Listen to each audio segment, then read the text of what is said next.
When is the last time you did something crazy? I don't mean use the restrooms at Taco Bell crazy. I mean something that's a little bit dangerous. Rapid heartbeat, sweaty palms, shortness of breath, that kind of crazy. When is the last time you did something that was both exhilarating and terrifying all at the same time? Hey, you must be Kyle. Yes. I'm Holly. Holly, nice to meet you. Nice meeting you. David Berry. David, nice to meet you. Me too. Yeah, it's good to be here. I'm here to write a bull. I've never done anything like that before in my life. You came to the right place. I think of it like this. It's a little bit like having me ride a bull. I don't even own a pair of cowboy boots. I've never ridden a mechanical bull in my life. I don't remember the last time I was on a bike. For me, riding a bull is crazy. I think the first thing you need to know is you can die doing this. Now, we use the word crazy to describe something that doesn't just not make sense, but in fact goes in the opposite direction of what does make sense. So for me, that's riding a bull. I mean, the closest thing I had to a pet growing up was a goldfish that was especially tame, I might add. I don't think it makes sense for anyone to ride a bull, but for me, it is the opposite of what makes sense. It goes against my nature, it goes against my character, it goes against my life experience. I'm not a bull rider. I'm a book reader. I am a web surfer. I am a TV watcher.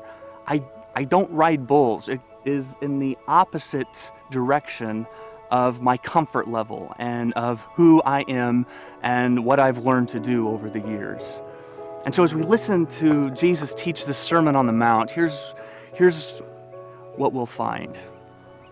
We'll find that he calls us to something that feels completely contrary to our nature. It feels completely different than who we are and what we naturally would want to do. And as we listen to his sermon, we won't be able to keep ourselves from thinking from time to time, yeah, this is a little bit crazy. We're standing in, what is this called? This is the arena, the bullpen. Okay, so this is where the bulls buck. Right, this Okay. is. And the ground is hard, but it's not, It's as deep as we could get it. it's deep, so it's as soft as you can make Yeah. dirt. We're gonna go out here and then they're gonna bring them down a little bit, like your way.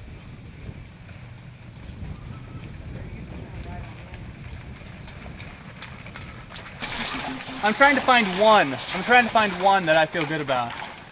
I don't know what those numbers are on the back, but it's just like victims. Is that what that is? How you doing? I'm Kyle. Jared Jared Call me Martin. Slim. I call you Slim. Yep. Okay, good. You're gonna ride a bull? Yes, sir. Awesome. Well, I'm excited to watch you. I'm gonna take some notes, All right. but I know that I'll just be trying to hang on more than anything.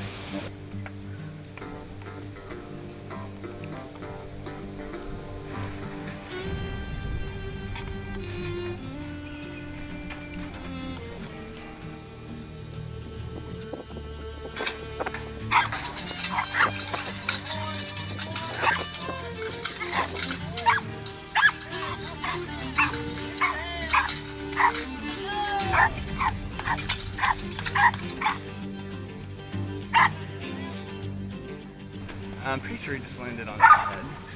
And my strategy thus far has been not to think about it. And that made it really difficult not to think about it. Whew. When he comes out, it's going to happen fast. It's going to be a blur to you. Yeah. Okay? And you're going to feel all this power moving away from you. And that's where I'm leaning forward. Okay. And then the bull's going to drop and kick. And that's where you lean back. Okay. The only thing is try not to lean back. Okay. Try to keep straight and just kind of your belly and your chest out. Okay. Not leaning back. Another thing you might say to yourself as you listen to the sermon of Jesus is, that's a little bit dangerous. As Jesus preaches this sermon, he describes what could really only be called a dangerous adventure.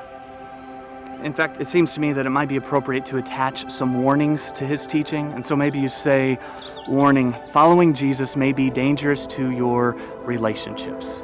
Because Jesus talks a lot about honesty and integrity. He says, let your yes be yes and your no be no. You do what you say you're going to do. You are who you say you are. And that's all fine and good until you go back to class and you're the only one of your friends who isn't cheating on the test. Or you're the only one of your friends who walks out of the movie at the theater. Then it gets a little bit dangerous.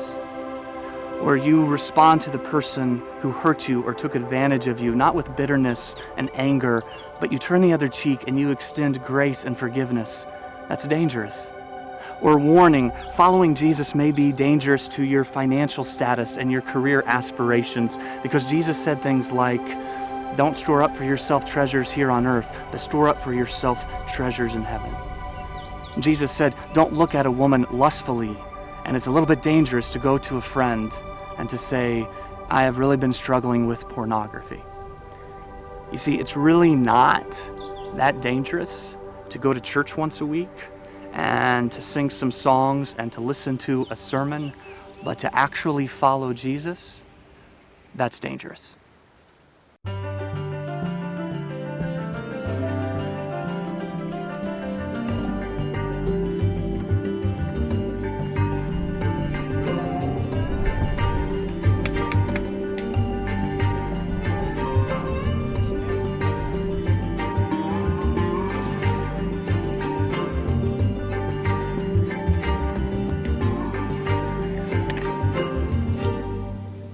There are some things in life that if you're gonna do them, you better go all in. There's some things in life you can't kind of do. You can't kind of get married. You can't kind of have a baby. You can't kind of go skydiving, and you can't kind of ride a bull. If you're gonna do it, you better do it. And here's what becomes clear as we study the Sermon on the Mount is that you can't kind of follow Jesus. Because Jesus is gonna address about every area of your life. He's going to address your relationships and your finances. He's going to address your thought life and your sexuality. He's going to address how you spend your time and how you use your talents. He's going to address your hands and your eyes. Everything is on the table. And so the question is, will you go all in? You see, there comes a point where you can't just keep talking and you can't just keep watching. At some point, you either get on the bull and ride it, or you just go home.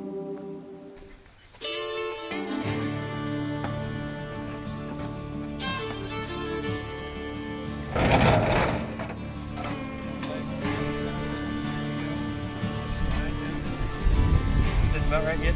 Right like that?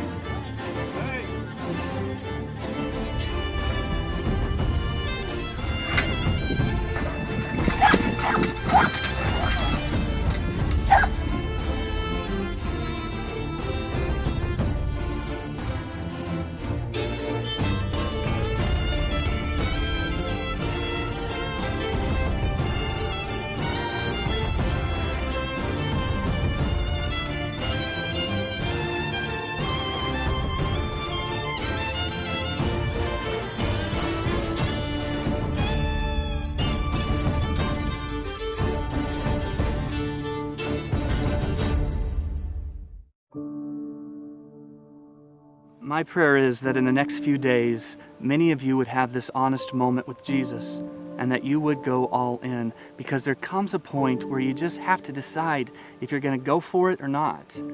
A lot of us are afraid of making that kind of commitment. We're afraid of what we might miss out on by going all in. We're afraid of what might be required of us if we really commit to it. And so we try to walk the line and not get too carried away. We want a little bit of Jesus, but not too much. We want to follow him closely enough to be associated with him, but not so close that it requires anything from us. But listen to me. This life is short. It's only a breath, really. It's like an 8-second ride if you're lucky. And Jesus says at the end of the Sermon on the Mount that one day each of us will be standing before God.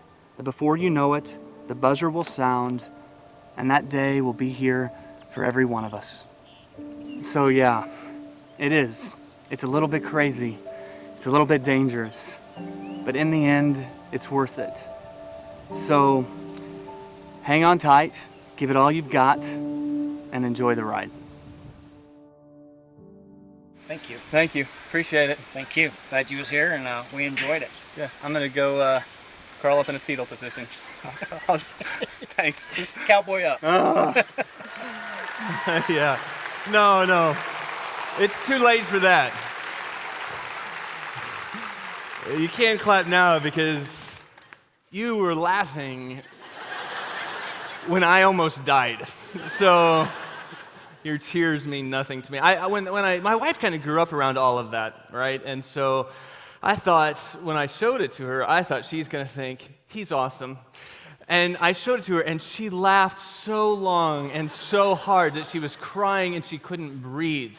It's not really the response I was looking for, but that is something that is way out of my comfort zone, right? It goes against my nature. It goes against what feels intuitively right to me. It is something that is in the opposite direction of what I would normally choose to do. Now, for some of you, as we talk about following Jesus, and as we go through these Beatitudes and discuss the Sermon on the Mount, a lot of it is going to feel the same way. It's going to feel very contrary to what feels right to you or to what you've been taught or what our culture tries to influence us with. When Jesus talks about the fact that you're blessed if you're poor in spirit, you're blessed when you mourn, you're blessed when you quit trying to pretend like you've got it all together and admit that you need help, that doesn't come naturally. Jesus takes what we think about happiness and he turns it upside down and he calls us to live by a completely different set of values. And at first, it's a little bit scary and a little bit dangerous because it just doesn't seem to fit in to what we feel comfortable with. And so we're finishing up this series called The End of Me. This week's message is entitled The End of My Comfort Zone. And what we're going to find is that we have a comfort zone. But right outside of our comfort zone is oftentimes God's blessing. But for many of us, we never really experience that blessing because we want to be safe, we want to be secure, we want to be comfortable. But it's just on the other side of your comfort zone that you will often experience the blessing of God. And so as we finish up the Beatitudes, this introduction to the Sermon on the Mount, here's what Jesus says in Matthew 5, verses 10 through 11. He says, "Blessed are those who are persecuted because of righteousness, for theirs is the kingdom of heaven. Blessed are you when people insult you, persecute you, and falsely say all kinds of evil against you because of me. Rejoice and be glad, because great is your reward in heaven, for in the same way they persecuted the prophets who were before you." Jesus says, look, you're blessed if you're living your life in such a way that you're so far out of your comfort zone that other people are uncomfortable. And that you run the risk of being persecuted and insulted and being lied about because that's how radically you're following Jesus. You're blessed in that moment. So Jesus comes along and he defines a blessed life very differently than how we would. We would tend to say we're blessed and we measure it by our level of comfort. Don't you think that's true? That we use comfort as a gauge to determine whether or not we're living a blessed life? In fact, I would say our entire economy is based upon this.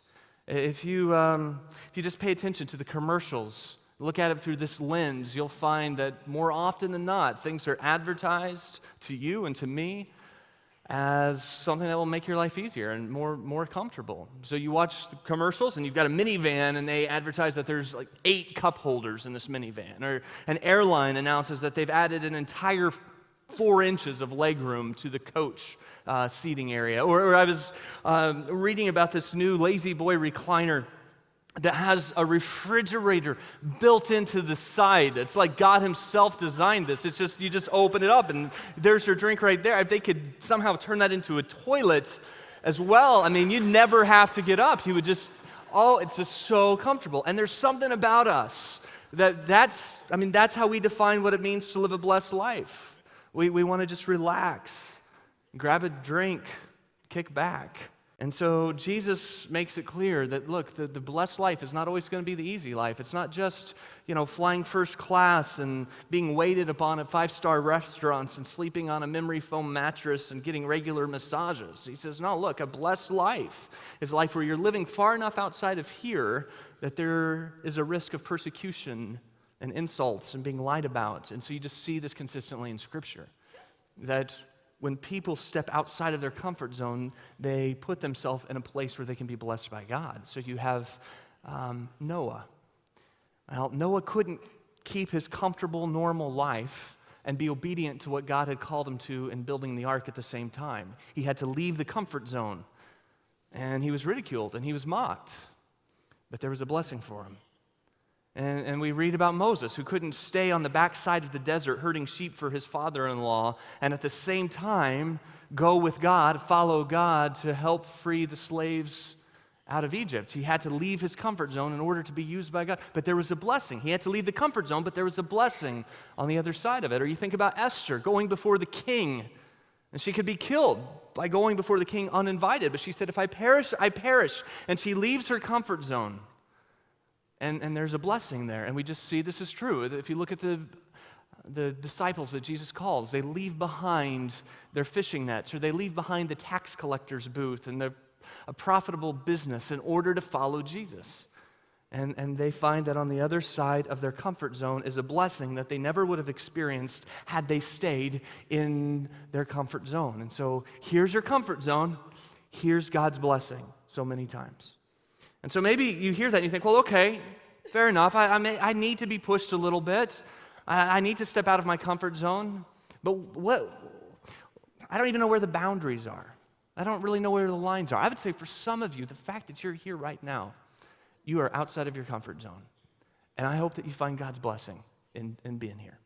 Because I know for some of you, you've come here by yourself. You don't really know anybody.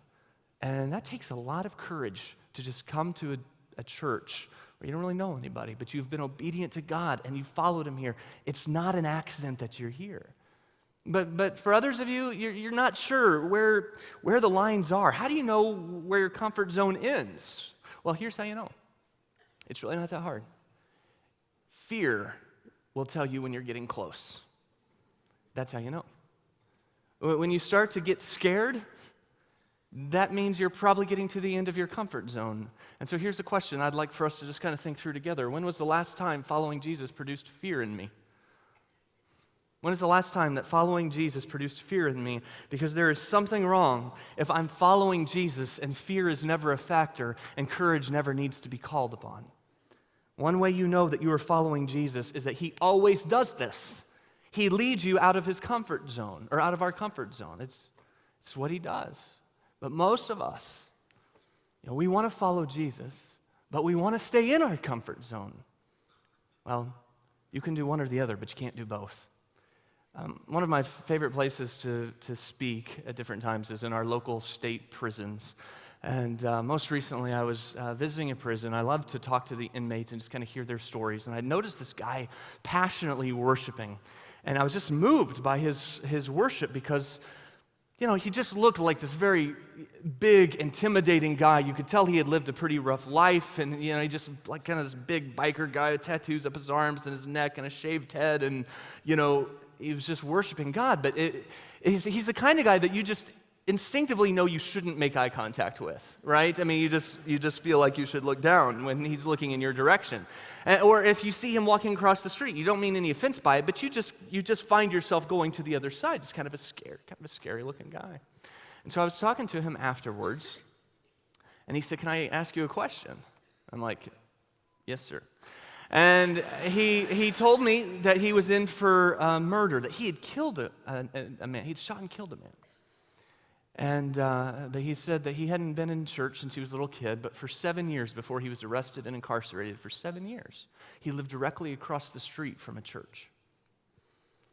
And he said that in those 7 years, not one time did a person from the church introduce themselves to him. He would be out in his driveway working on his motorcycle, and people would come into church, and he noticed that they would intentionally look away, kind of pull their kids in a little bit closer.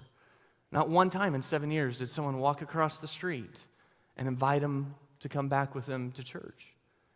And so his question was this. He said, "Why didn't somebody just tell me about Jesus? Why didn't somebody tell me about Jesus?" And I thought that I thought this is where it was going, right? But I thought he was making a point. And then I realized he didn't know Like, he was not being judgmental or condemning that this church didn't reach out to him. He was wounded and was trying to make sense of how that could have happened. How do you live 7 years across the street from a church and nobody says hi? And so he wanted to know. And I said, they were afraid. They were afraid. And I may have been too. And there's something within us, yeah, we want to go to church, we want to follow Jesus, but we don't want to cross the street. We don't want to step out of our comfort zone. We want to follow Jesus and be in our comfort zone, and you can't do both. So in Luke 9, Jesus says that if you're going to follow him, you take up a cross and you deny yourself and follow him. That's the opposite of comfort. Comfort says you spoil yourself. Jesus says you deny yourself. Comfort says you sit and relax. Jesus says you get up and you follow, and you take a cross with you.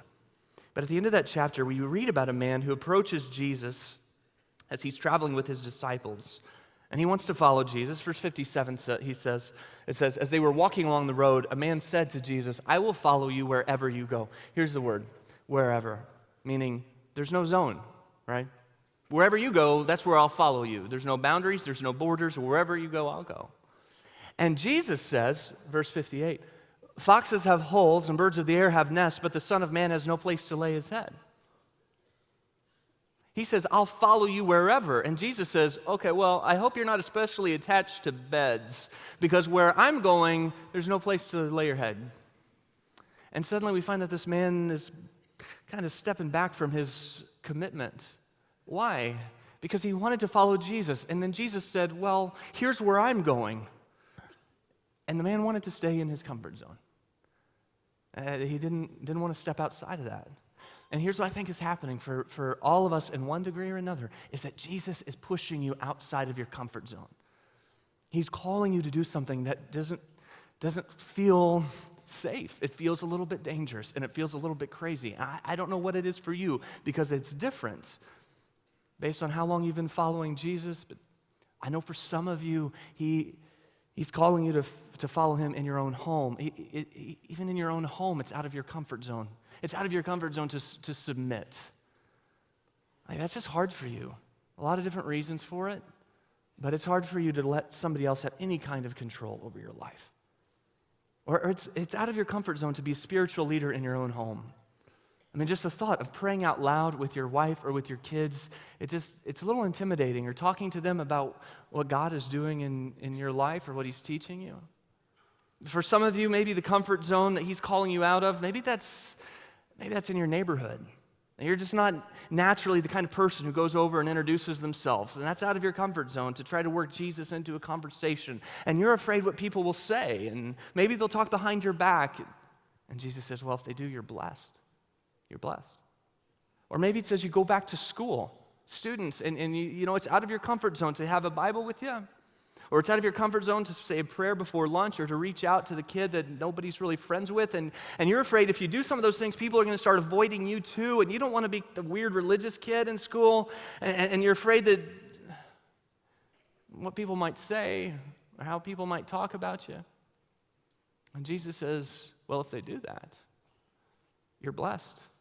There is a blessing for you in that. Maybe for some of you, it is at work. You have worked at the same place for years, and they don't even know you're a Christian because you don't want to make people feel uncomfortable. But what I know is that it's no accident. You work where you work, with the people you work with. Jesus has put you in their life for a purpose. And maybe you step out in faith, and it's scary. I get that. It's scary. And maybe they don't respond well. I mean, worst case scenario, maybe you get fired. Well, you're blessed. You're blessed if that's what happens. And so Jesus kind of turns upside down how many of us feel about comfort and happiness. Mark Batterson tells about a band of brave men and women who became known as one-way missionaries in the 1800s. And they would buy a one-way ticket to wherever they were going to go be a missionary. But instead of packing their belongings in a suitcase, they would pack their belongings in a coffin. And they would go knowing that they wouldn't come back, and so they would ship everything over inside their own coffin. And specifically, one missionary by the name of A.W. Milne went to an island in the South Pacific, knowing full well that the headhunters who lived on that island had martyred every missionary before him. But he didn't fear for his life because, his life had already come to an end. He'd already died to himself. And so with his coffin packed, he headed out.